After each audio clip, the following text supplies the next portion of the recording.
Welcome to the unit of Hadoop Fundamentals on Hadoop Architecture. I will begin with a terminology review. Then I will cover the two major components of Hadoop, the distributed file system component and the MapReduce component, with an emphasis on a distributed file system called the Hadoop Distributed File System, or HDFS. We will see what types of nodes can exist in a Hadoop cluster, and I will explain an important feature of Hadoop called rack awareness, or network topology awareness. I will end with an example of how a file is written to HDFS to illustrate replication. Before we explain Hadoop components and architecture, let's review some of the terms that are used in this discussion. A node is simply a computer, typically a non-enterprise commodity hardware for nodes that contain data. So in this example, we have node 1. Then we can add more nodes, such as node 2, node 3, and so on. This would be called a rack. A rack is a collection of 30 or 40 nodes that are physically stored close together and are all connected to the same network switch. Network bandwidth between any two nodes in this rack is greater than the bandwidth between two nodes on different racks. You will see later how Hadoop takes advantage of this fact. A Hadoop cluster, or just cluster from now on, is a collection of racks.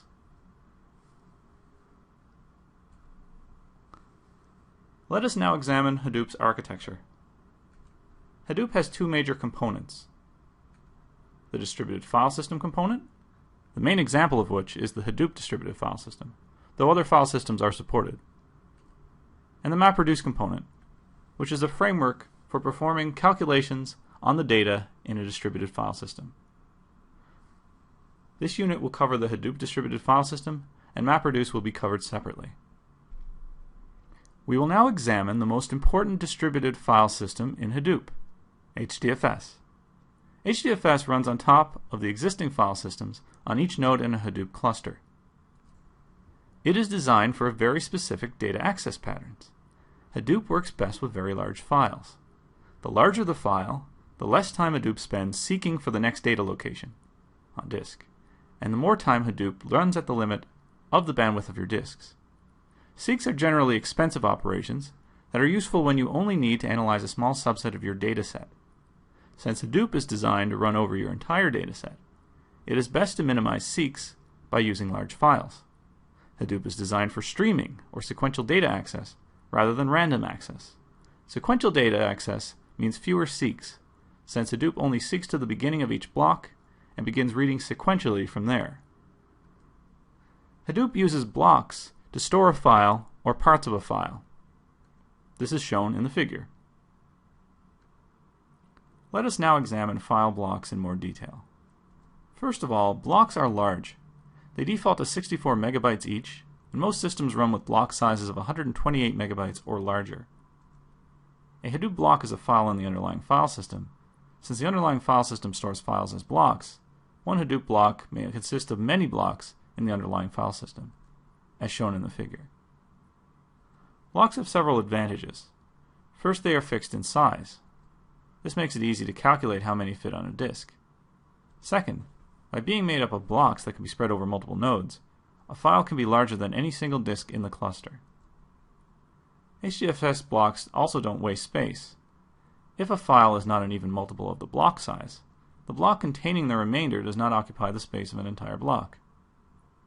As shown in the figure, a 420 megabyte file with a 128 megabyte block size consumes 4 blocks, but the fourth block does not consume a full 128 megabytes. Finally, blocks fit well with replication, which allows HDFS to be fault tolerant and available on commodity hardware.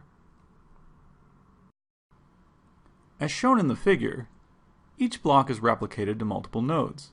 For example, block 1 is stored on node 1 and node 2. This allows for node failure without data loss.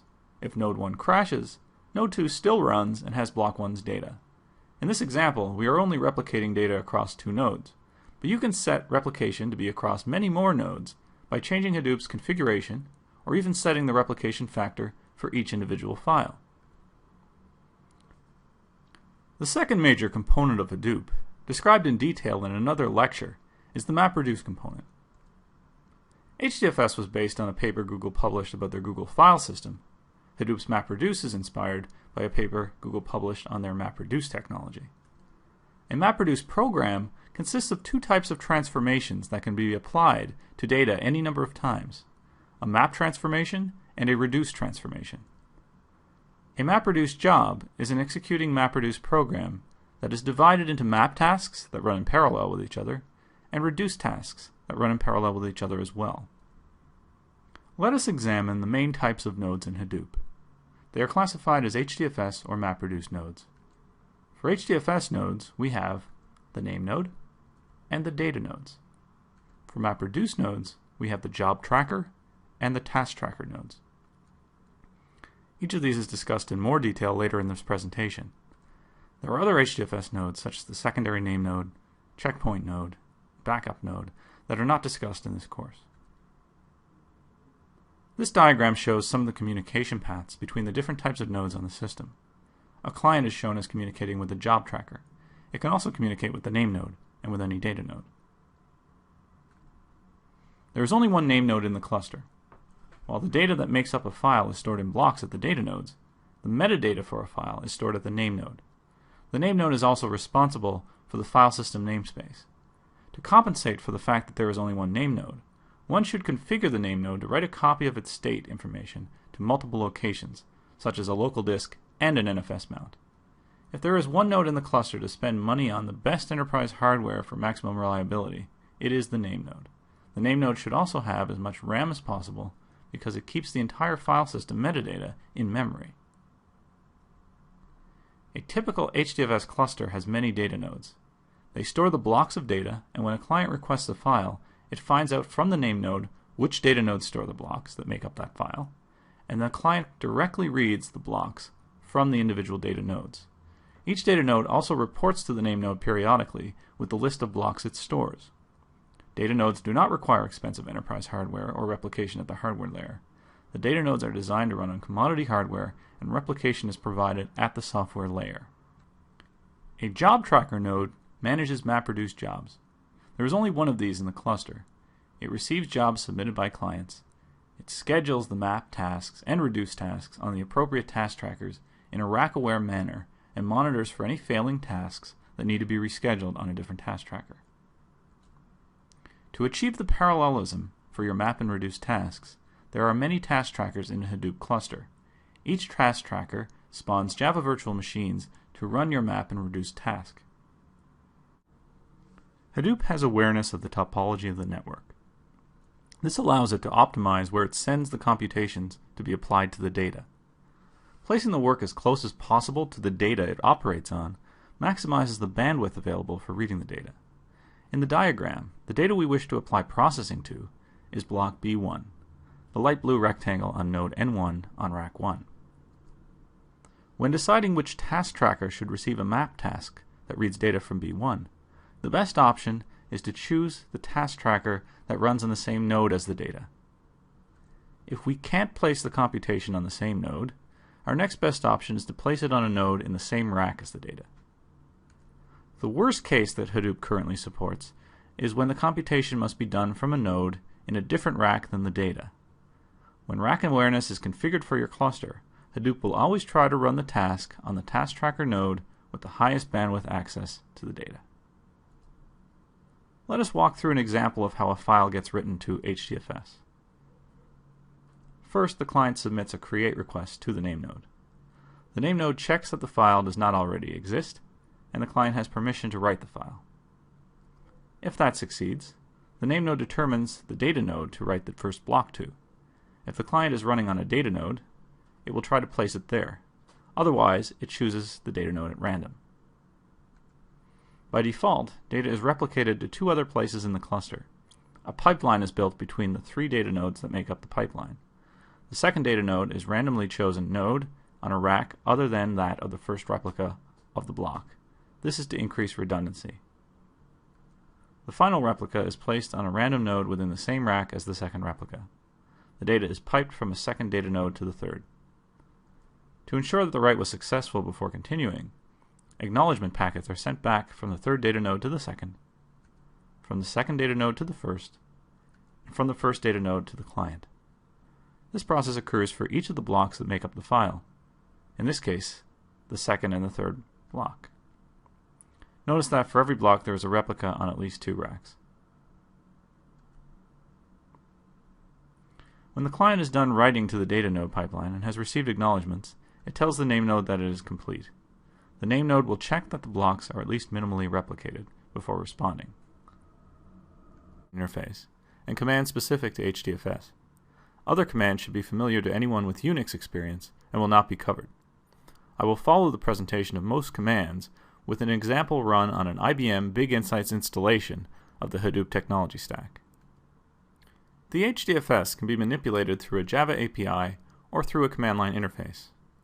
All commands for manipulating HDFS through Hadoop's command line interface begin with Hadoop, a space, and FS. This is the file system shell. This is followed by the command name as an argument to Hadoop FS. These commands start with a dash. For example, the ls command for listing a directory is a common Unix command and is preceded with a dash. As on Unix systems, ls can take a path as an argument.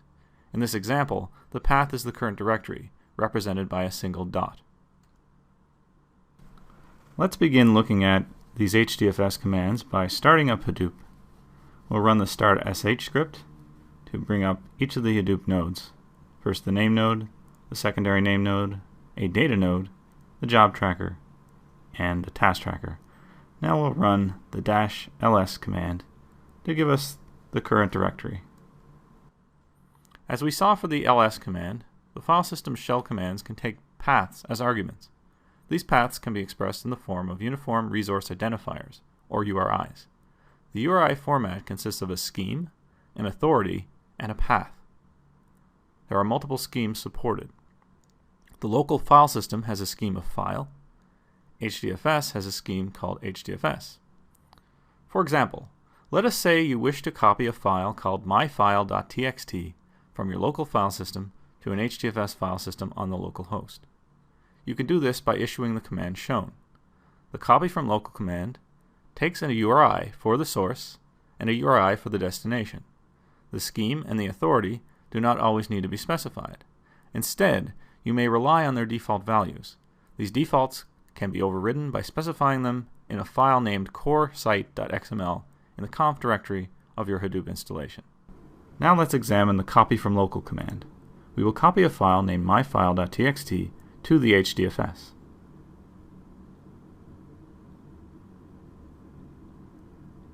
Now we can just examine the HDFS with the -ls command and see that our file has been copied. And there it is. HDFS is not a fully POSIX compliant file system, but it supports many of the commands. The HDFS commands are mostly easily recognized Unix commands like cat and chmod. There are also a few commands that are specific to HDFS, such as copy from local. We'll examine a few of these. Copy from local and put are two HDFS specific commands that do the same thing. Copy files from the local file system to a location on another file system. Their opposite is the copy to local command, which can also be referred to as get. This command copies files out of the file system you specify and into the local file system. Get merge is an enhanced form of get that can merge the files from multiple locations into a single local file. Now let's try out the get merge command. First we will copy the myfile.txt into a second copy on the HDFS called myfile2.txt. Then we will use the get merge command to combine the two and write them as one file in the local file system called myfiles.txt. Now if we cat out the value, we see the text twice. Set rep lets you override the default level of replication to a level you specify. You can do this for one file or, with the -r option, to an entire tree. This command returns immediately after requesting the new replication level. If you want the command to block until the job is done, pass the -w option. This concludes the presentation. Thank you for watching.